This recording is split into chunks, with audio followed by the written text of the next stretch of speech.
تاسو ته پته ده چې نن 31 دسمبر دی او سباله د 2023 دغه ابتدایي تاریخ دی او 2023 شروع کی او 2022 ختم شو. په دې موقع باندې اکثر خلک د نوي کال دغه جشن مناوي او په نوي کال باندې آتشبازي نه کوي، یو بل ته مبارکي نه ور کوي. بسم الله الرحمن الرحیم. السلام علیکم ورحمۃ اللہ وبرکاتہ. محترم اوریدونکو، تاسو ته پته ده چې نن 31 دسمبر دی او سباله د 2023 دغه ابتدایي تاریخ دی او 2023 شروع کی او 2022 ختم شو. په دې موقع باندې اکثر خلک د نوي کال دغه جشن مناوي او په نوي کال باندې آتشبازي نه کوي، یو بل ته مبارکي نه ور کوي.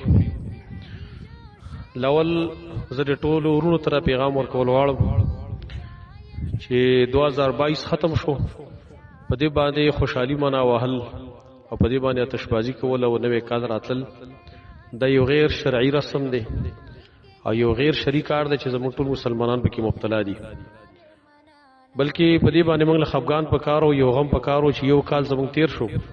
په دې یو کال کې موږ د آخرت لپاره څومره تیارې کړې دي، موږ الله څومره خوشاله کړې دي، موږ سره څومره خرچه ځان لا هغه جمع شوه د آخرت لپاره.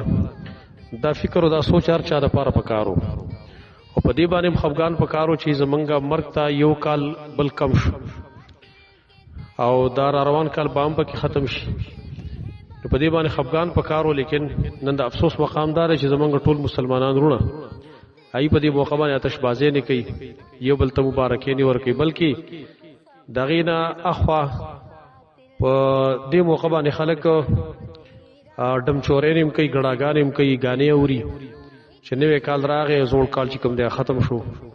په دې باندې خفګان پکارو چې زمونږ د ژوندۍ نه او زمونږ د ژوند نه یو کال موږ ته کم شو. مثلا کدی یو سړی دا لس کاله په مرګ کې پاتې وي نو 9 کاله ته پاتې شو، کړي یو سړی 15 کاله ونه هغه څلور پاتې شو، کړي چا 2 کاله یو کاله ته پاتې شو. په دې باندې غم پکارو، په دې باندې خفګان پکارو. نو لاول خو دا طریقه صحیح نه و چې په دې طریقه باندې خلک د نوي کال استقبال کوي، چې ډم چورین کوي، ګړاګانې کوي، غانې اوري او فحش کارونه کیږي، فسق او فجور په دې موقع باندې کیږي. دا کار بالکل مناسب نه و، ځکه چې د نوي کال استقبال سره کوي په فسق او فجور باندې کوي.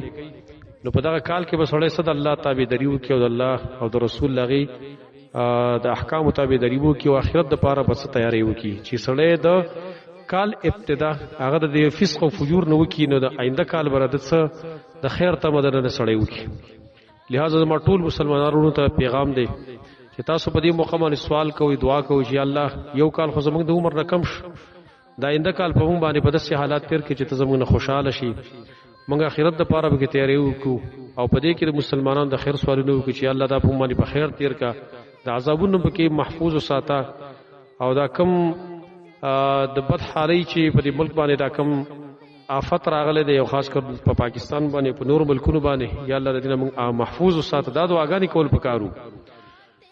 اول خو د نبی کال مبارکي دا د سلفونو نقل نه ده، د نبی صلی الله علیه وسلم نقل نه ده او که بالفرض دا ویم نو بیا په اسلامی تاریخ باندې پکارو چې اسلامی کال په نوي کېدو باندې موږ یو بل ته مبارکي ورکړي وي. لیکن افسوس مقام دار چې موږ ته اسلامی کال نه معلوم، انګریزي کال موږ ته معلوم نه، پاغي باندې یو بل موږ مبارکي نه ورکو او په پای کې د فسق او فجور دغه مظاهره کېدلی شي. ټول ملګرو ته دا درخواست دی چې تاسو د دې غیر شریک رسم نه، د غیر شریک کار نه ځان وساتئ، د الله نه ویریږئ او د الله عذابونه چې کوم دی هغه ته چیلنج مور کوئ او په دې موقع باندې د فسق او فجور نه ځان وساتئ، بلکې دعاګانې وکړئ چې الله دا کال خو اگر چې انګریزي حساب دی دا تیر شو باندې او موږ ته توفیق راکړي چې الله موږ په دې آینده کال کې تا رضا کو، تا خوشاله کو او موږ باندې خپل رحم وکړه او دا عذابونه چې کوم موږ باندې مسلط دی الله د دین موږ محفوظ وساته، نور عذابونه موږ محفوظ وساته. جزاکم الله خیر. السلام علیکم ورحمۃ اللہ وبرکاتہ.